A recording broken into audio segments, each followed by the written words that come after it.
கர்த்தருடைய பரிசுத்த நாமத்திற்கு ஸ்தோத்திரம். இன்றைய நாளின் தியானத்திற்கென்று தெரிந்து கொள்ளப்பட்ட வேத வசனம் எரேமியா தீர்க்கதரிசியின் புத்தகம் 29ஆம் அதிகாரம் 13ஆம் வசனம். எரேமியா 29:13. உங்கள் முழு இருதயத்தோடும் என்னை தேடினீர்களானால் என்னை தேடுகையில் கண்டுபிடிப்பீர்கள். ஆமென். நம்முடைய ஆண்டவராகிய இயேசு கிறிஸ்து தேடுங்கள், அப்பொழுது கண்டடைவீர்கள், தேடுகிறவன் கண்டடைகிறான் என்று கூறியுள்ளார். ஆனால் நாம் எப்படி தேட வேண்டும் என்பதை எரேமியா தீர்க்கதரிசி மூலம் மிக தெளிவாக கூறுகிறார். அதை கவனியுங்கள்.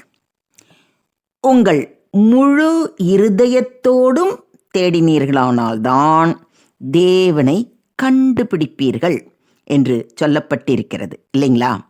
அதாவது முழு இருதயத்தோடு நாம் தேட வேண்டும். முழு இருதயத்தோடு தேடுவது என்பது முழு மனதையும் ஆர்வத்தையும் எல்லளவும் சந்தேகமின்றி தேவனை நோக்கி செலுத்துவது. இது மிகவும் ஆழ்ந்த பக்தியையும் முழுமையான நம்பிக்கையையும் சிரத்தையையும் கொண்டதாக இருக்க வேண்டும். It involves deep devotion, complete faith and wholehearted effort. அப்படி நாம் முழு இருதயத்தோடும் தேடுகையில் நான் உங்களுக்கு காணப்படுவேன் என்று கர்த்தர் வாக்களிக்கிறார். நீங்கள் உங்கள் தேவனை முழு இருதயத்தோடு தேடுகிறீர்களா? நம்ப முடியாத காரியங்களை குறி அவற்றை தேடி நாட வேண்டும் என்று தேவன் நம்மிடம் எதிர்பார்ப்பது இல்லை. அவரது வார்த்தை சத்தியம். அந்த வார்த்தையின்படி உண்மையாய் செய்வோமானால் அதன் மேன்மையான முடிவை நிச்சயம் கண்டடைவோம். நமது எதிர்காலத்தையும் முடிவையும் கூட அறிந்தவர் நம் தேவன். அதனால் அவரே நமக்கு திட்டங்களை வகுத்து அந்த வழியிலே நம்மை நடத்தி செல்கிறார். அந்த பாதையில் ஆபத்தில்லை, கஷ்ட துன்பம் இல்லை என்று சொல்ல முடியாது. எது இருந்தாலும் முடிவு மகா மேன்மை உள்ளதாய் இருக்கும் என்பதில் சந்தேகமே இல்லை. ஆனால் அதை கண்டடைய முழு இருதயத்துடன் கர்த்தரை நாம் தான் தேட வேண்டும். இதை ஒத்துக்கிறீங்களா? கர்த்தருக்கு கீழ்ப்படியாததால் கர்த்தருடைய ஜனம் பாபிலோனியரால் சிறைப்பிடிக்கப்பட தேவன் தாமே அனுமதித்திருந்தார். அப்படியே சிறைப்பிடிக்கப்பட்டு போயிருந்தும் தேவன் அவர்களை மறக்கவில்லை. அவர்களுக்கு ஒரு புதிய ஆரம்பத்தை, ஒரு புதிய நோக்கத்துடன் வாழும் ஒரு புதிய வாழ்வை தர ஆயத்தமாய் இருந்தார். ஆனால் அவர்கள் விண்ணப்பம் பண்ண வேண்டும். அப்படி செய்தாலே தேவன் அவர்களுக்கு செவி கொடுப்பார். இதை ரொம்ப அழகாக அந்த எரேமியா தீர்க்கதரிசியின் வசனங்களில் சொல்லப்பட்டிருக்கு. அதை அப்படியே வாசிக்கிறேன், கவனியுங்க.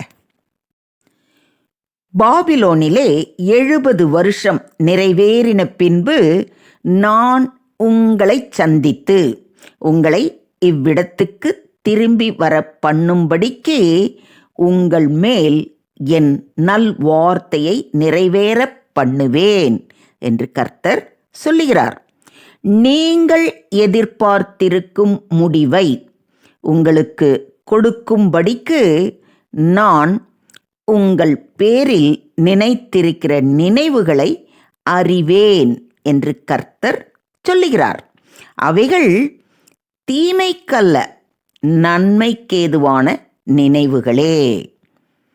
அப்பொழுது நீங்கள் கூடிவந்து என்னை தொழுது கொண்டு என்னை நோக்கி விண்ணப்பம் பண்ணுவீர்கள், நான் உங்களுக்கு செவி கொடுப்பேன். எவ்வளோ அழகாக ஆண்டவர் சொல்கிறார் பாருங்க. அதாவது நாம் அவர் சமூகம் அமர்ந்து விண்ணப்பம் பண்ணும் பொழுது தான் அவர் நமக்கு செவி கொடுப்பார். இதையும் நீங்கள் மனசில் வச்சுக்கோங்க. எப்படி நம்ம முழு இருதயத்தோடு அவரை தேடினால்தான் அவரை கண்டுபிடிப்போமோ, அதே மாதிரி நம்முடைய தேவைகள் என்னவாயிருந்தாலும் அவர் சமூகத்தில் அமர்ந்து நாம் விண்ணப்பிக்கணும். ஆண்டவர் தான் எல்லாம் தெரியுமே அப்படின்ற ஒரு அலட்சியமோ அந்த ஒரு இதோ இருந்து நம்ம கேட்கலன்னா நிச்சயமாக நம்முடைய தேவைகள் சந்திக்கப்படாது. அதை நீங்கள் தயவுசெய்து புரிஞ்சுக்கோங்க. ஓகேங்களா? பல நேரங்களில் நம்முடைய கஷ்ட நேரங்கள், துன்ப வேளையில் நம்ம என்ன நினைப்போம் தெரியுமா? தேவன் நம்மை கைவிட்டு விட்டாரோ என்று கலங்கி நிற்போம். ஆனால் யூதாவின் பேரில் அவர் கொண்டிருந்த எண்ணத்தையே அவர் நம்மிலும் கொண்டிருக்கிறார். ஆகவே நாம் தான் அவரை தேட வேண்டும். அந்த யூதா ஜனங்களுக்கு என்ன சொன்னார்? நீங்கள் என்ன முழு இருதயத்தோடு தேடினீங்கன்னா என்ன கண்டுபிடிப்போம். அதே தான் இன்றைய தியான வசனத்தை நமக்கு ஆண்டவர் உணர்த்துகிறார். நீங்கள் என்ன முழு இருதயத்தோடு தேடினீங்கன்னா என்னை தேடுகையில் நீங்கள் கண்டுபிடிப்பீங்க.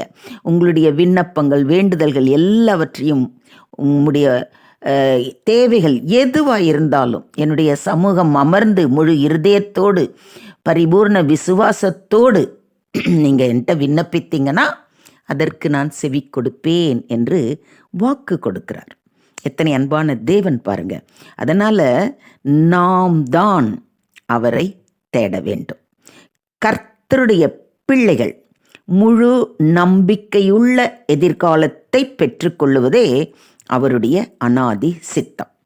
வாழ்வின் கஷ்ட நிலைகளில் மாத்திரமல்ல, அகதிகளாக்கப்பட்ட அல்லது சிறைப்பிடிக்கப்பட்ட நிலையிலும் தேவ பிள்ளைகள் மனம் நொந்து போகக்கூடாது. ஏனெனில் தேவன் நம்மோடே இருக்கிறார்.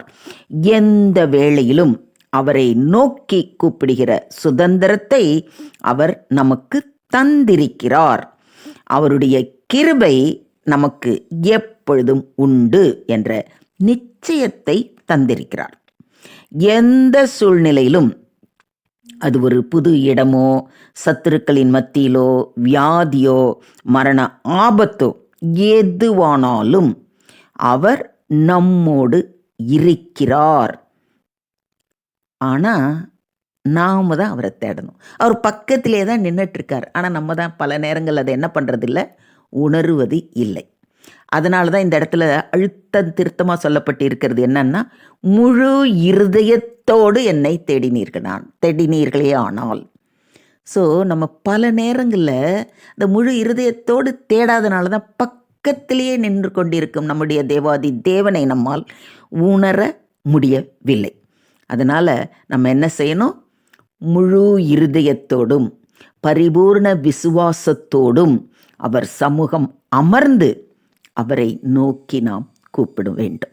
அப்படி நாம் கூப்பிடும்போது கர்த்தர் நிச்சயம் நம் அருகில் வந்து நம்மை ஆற்றி தேற்றி அரவணைத்து காத்து கொள்வார். இதை விசுவாசிக்கிறீங்களா?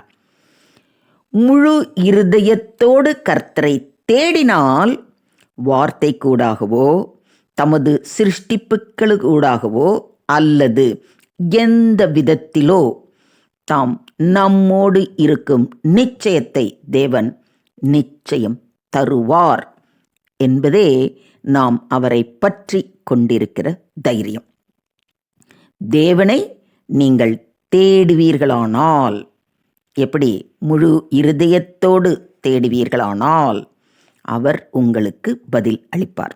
இப்பொழுதே முழங்கால் படியிட்டு தேடுவோமா? கர்த்தாவே, முழு இருதயத்தோடு உம்மை இதுவரையிலும் நான் தேடாமல் இருந்துவிட்டேன் அப்பா. என்னை தயவாய் மன்னியும்.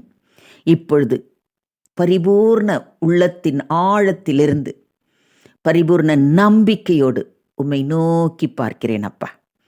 எந்த நிலையிலும் உம்முடைய பிரசன்னத்தில் நான் வாழ எனக்கு கிருபை தாரும் கர்த்தாவே என்று அவர் பாதம் பணிவோம்.